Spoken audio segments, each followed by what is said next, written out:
Hey, what's up everybody? Welcome to the video. This time is of the McFarlane Toys Mortal Kombat 11 Spawn. Due to his appearance in the game of Mortal Kombat 11, we actually get a Spawn figure, which is really dope because I know most of us have all been waiting for it.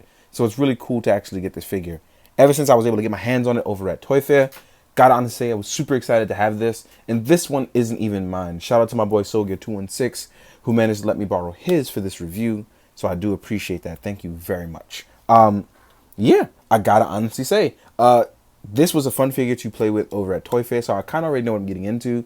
But what's crazy about it is, it's fun. It's great. It's one of those things where, if this is what we're getting going forward, hopefully we get a little bit more, and I'll talk about the tidbits on that soon. But if this is the starting phase of it being different and better, I am more than excited to continue to try to carry this line and try to like nitpick from it so far. But so far, the Hellbat armor has been my favorite up until this guy. So yeah, let's get with it.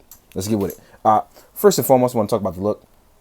I see that they're basically modernizing a comic book look for the most recent stuff that Farben did, but they've also kind of carried over new points of articulation and things like that. Gotta honestly say, I really wish there was a better thigh swivel, but everything else, and a cloth cape, but everything else I'm pretty excited for. Hopefully we'll get new hands and things like that. But again, that's nitpicking on a $20 figure. Gotta say, for what it is a great figure. But yeah. Anyway, let's jump into articulation. My favorite part. Our head can go up. Our head can go down. It can't really look down, but you actually get a very nice extended look on the head going up. You can actually tilt side to side. One of my favorite things for expression, especially when you're going to do really cool poses. So just like this, already posed it like this, and you trying to slightly turn that head, you get a very nice glimpse of, Al Simmons, not to be messed with. So then we have our cape area, which does not have any articulation. It is glued to the back. Not my favorite thing, but I understand that's an aesthetic choice for a $20 figure. Totally fine, but I'm going to have to change that. If we get a high-end version of Spawn at any sort of point, I definitely want a cloth cape. Now, you can actually move this cape around pretty well. And from what I'm seeing here, there was supposed to be multiple layers here of the cape. They kind of just all combined it into one, but it looks like it was definitely supposed to be multiple layers to allow for a greater range of a look and articulation. So imagine if this was broken up into different points, it can actually spread out and do other cool things like we see in the game. That would be utterly fantastic, but I feel like they cut it strictly because of a budget. So that makes total sense. Now, as far as our arm articulation goes, we actually have a very good butterfly joint that goes backwards and can go a little bit forward. We have a bicep swivel, which is everybody's favorite thing. Then we have a double jointed arm. Now, for those of you that care about that kind of stuff, it's a big deal. Otherwise, it doesn't really matter. Then we have a ball joint that can rotate in and down and around, just like our standard endpoints, which, we kind of take a glimpse from that now. Our mid-torso articulation actually gets really nice because you actually get that lightning collection-like look where we can rotate to the side and around. These are kind of some of my favorite things because when you're going to move certain things for articulation, you want Spawn to have a certain look and feel, especially because he is agile and can pretty much do just about anything with his abilities, although that they are limited. But it's very nice to be able to get some type of torso articulation. Then we have our lower ab crunch, which goes a little bit forward, gives us that little bit of extra crunch, and we can go backwards. There's going to be a gap there, so I advise you hide that as much as you can for photos. Now, with all of that, we're going to get into the leg articulation. And this is probably my only gripe, but again, this is the way it's designed, and it's not something that I can change, but hopefully people will listen. You actually have a very nice leg look here, especially the aesthetic. It definitely works really fine, but there is no thigh swivel, not the kind that I like. Now, Spawn can actually still get into really good poses. As you can see here, he still can do all sorts of crazy poses. But with that extra thigh swivel that you have here, it would allow for a much greater room of movement, especially because if you want to do those crouching poses, especially the one you see on his entrance pose in Mortal Kombat 11, that would have been wonderful to have. But alas, we don't. But we can still get Spider-Man-like poses, as you can see here. This is the same one I posed in my Instagram back at Toy Fair. Now, as you can see here, he still can get a very nice range. I just really wish that we would have gotten that extra thigh swivel. Again, it would have allowed a much greater range and allowed us to do those really cool poses that we see. Because as you can see here, he can bend it up past it. So if you would have been able to swivel his leg down, we would be able to get that crouching pose over on the cathedral. Then we have our double jointed knees. So I will say this, please be very careful, because if you push too hard, you can actually go a little bit of extra inch forward. Now with that, mine's actually got stuck and I had to heat them up because my joints got locked. So I have to be very careful with that. So sorry, so yeah, I promise not to break your toy.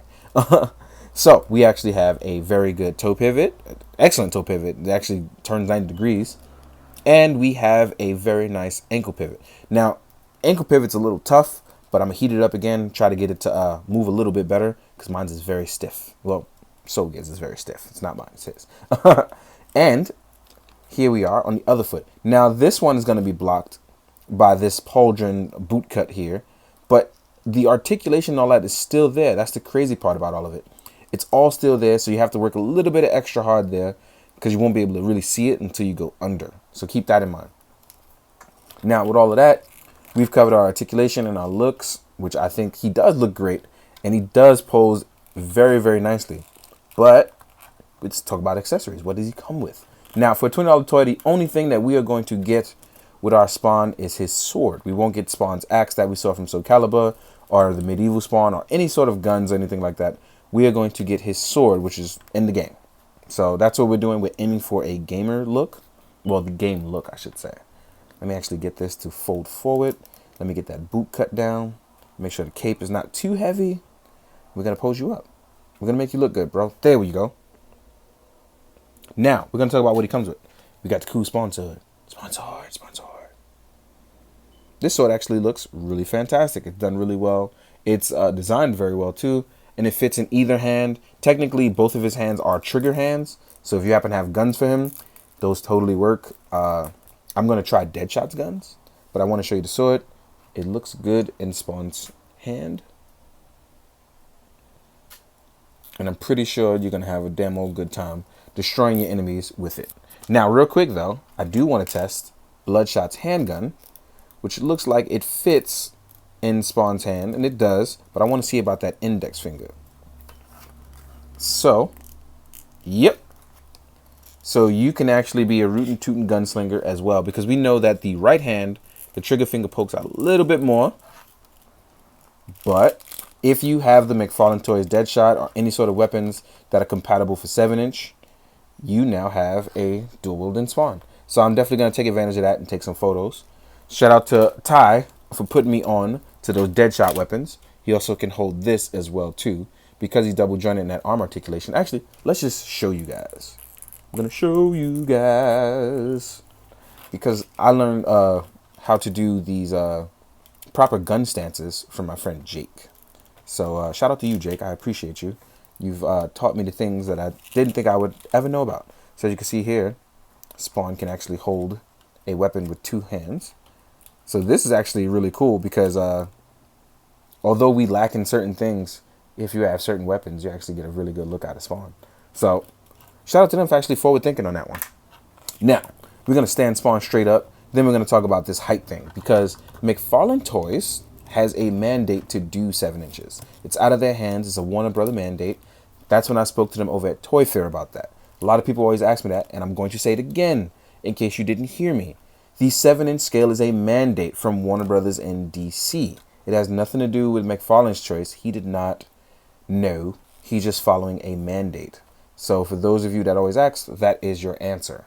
So with all that being said, we have Spawn standing straight up. I do want to go backwards just a little bit. And then I'm going to do some size comparisons with a bunch of other lines. So that being Stone Collectibles, Mezco, McFarlane Toys themselves. So you can see how Spawn stacks up. Now, first things first, another McFarlane toy. We're going to use Johnny Cage as an example. So we have Johnny Cage. And Johnny Cage actually stands a little bit taller than Spawn, which is kind of crazy. Didn't figure that out until just now. Then we have in McFarlane Toys, the Batman Who Laughs, who I think that his elongated body gives him proper ruling. I think his neck should be a little longer, but hey, as you can see, technically these are all 7 inches, but bodies are made differently. They all stand at different heights. So now you can see that they're all not the same with McFarlane. Actually giving a little bit of thought to that. Next up, I am going to compare him to some Storm Collectibles and some Mezco, both from Mortal Kombat and DC Universe, because Spawn is crossed over into those universes. So here we are with a Punk Joker, and Spawn is definitely much bigger than him, so that says a lot right there. Then we have the Storm Collectibles Sub-Zero. This is on the newer body, and then voila, there we go. So I think the Storm Collectible is actually going to be a very good fit here. Then I'm going to put Shao Kahn in here. So you can see that Shao Kahn is actually much bigger than Spawn, but he actually looks really good next to him. Now, back these guys up, right? Take Shao Kahn at the picture. One thing I want to talk about, Storm Collectibles actually does different sizes too. So here he is with Cyrax, in case you want to get a different look and size. Like I said, they actually look really good here. And the old body Scorpion, in case you want to talk about the older bodies. Like I said, Storm looks like they're going to work out pretty fine size-wise here, right? So let's take these guys away. Next up, I'm going to do a Batman, because I know people like to do Batman, because these guys have definitely teamed up. And Batman looks incredibly small, Mezco-wise, next to Spawn, which kind of sucks, but pretty sure you can make it work if you make some force perspective. It'll go a long way. Here he is next to a 6-inch Marvel Legends Bucky, aka the Winter Soldier. So there's a whole inch difference, actually, here. Then we have a Lightning Collection, Zeo Blue. So these guys are going to be a little bit harder to cross over, but I think you'll figure something out. Here he is with an Articulated Icons Ninja. So Spawn cannot fight ninjas here. He towers over them way too much. Unless you're going to do that really cool background shot and force perspective, kind of do some bokeh stuff, you'll be okay. But we do have a Mythic Legions upgraded armor Balam, is what I call them. The Tiger Knight.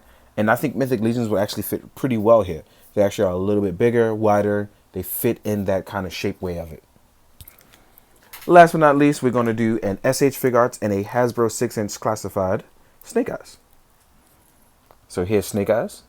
And then here is a Kamen Rider O's with an SHF upgrade weapon set and purple eyes combo. So as you can see, Spawn towers over these guys. It's not really one of those things where they fit, but I'll try to find a way to make it work if I ever do a picture. But that's just me. One last thing I do want to talk about is that, well, actually two things. I want to put Dante next to him because Dante is way too small. But Dante is a demon hunter, since he's technically a Hellspawn. I think these guys would look really cool in photos together. Even with Dante being a little too small, thinking some action shots, you'll do a good job. If you have a Mythic Legions axe, and shout out to Walter the Mad for this, I took this axe, and I'm going to try my hand at repainting, but I cut off the excess so I can give Spawn an axe because it definitely fits in his hand. So if you collect Mythic Legions and you happen to have a spare axe, right, just know that Spawn can carry this axe and look really cool with it. So voila, there you go. As always, guys, I hope you enjoyed. I hope you found this very informative. Hope you're being safe out there, most of all. And as always, be good, do good. Drink your water, guys. Later.